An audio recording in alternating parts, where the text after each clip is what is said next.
तिकडे प्रशिप पडवेकर हा शिवद्रोही प्रशांत कोरटकरचा साथीदार आहे, पण नागपूरचे हुडकेश्वरचे पोलीस त्याला प्रश्न विचारण्याऐवजी आमच्यासारख्या शिवप्रेमींविरोधात तक्रार घेतात, असं महाराष्ट्र प्रदेश काँग्रेसचे मुख्य प्रवक्ते अतुल लोंढे यांनी म्हटलंय।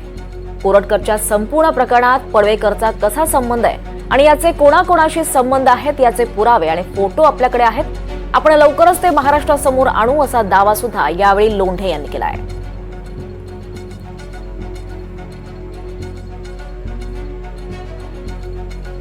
प्रशिक पडवेकर हा प्रशांत कोरटकरचा साथीदार, हा त्यांना गुरु मानतो, मार्गदर्शक मानतो, हा त्यांच्या सोबत होता अशी माहिती आहे।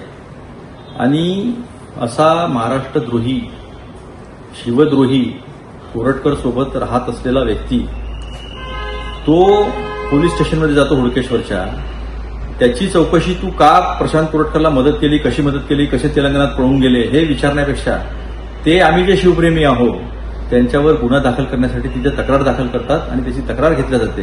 ही महाराष्ट्राची शोभा की त्याला पकडून तू कशी कशी साथ दिली हे पोलीस विचारण्यापेक्षा त्याला सोबत देतात आणि याचे पण फोटो सगळ्या महाराष्ट्रातल्या मोठ्या मोठ्या आयपीएस अधिकाऱ्यांसोबत, मोठ्या मोठ्या भाजपच्या सगळ्या नेत्यांसोबत दिसतात, दुसऱ्या कुठल्या नेत्यांसोबत दिसत नाही। हे सुद्धा मी आता पुराव्यानिशी या माझ्या ट्विटमध्ये आणि माझ्या याच्यात बाईटमध्ये टाकणार आहे।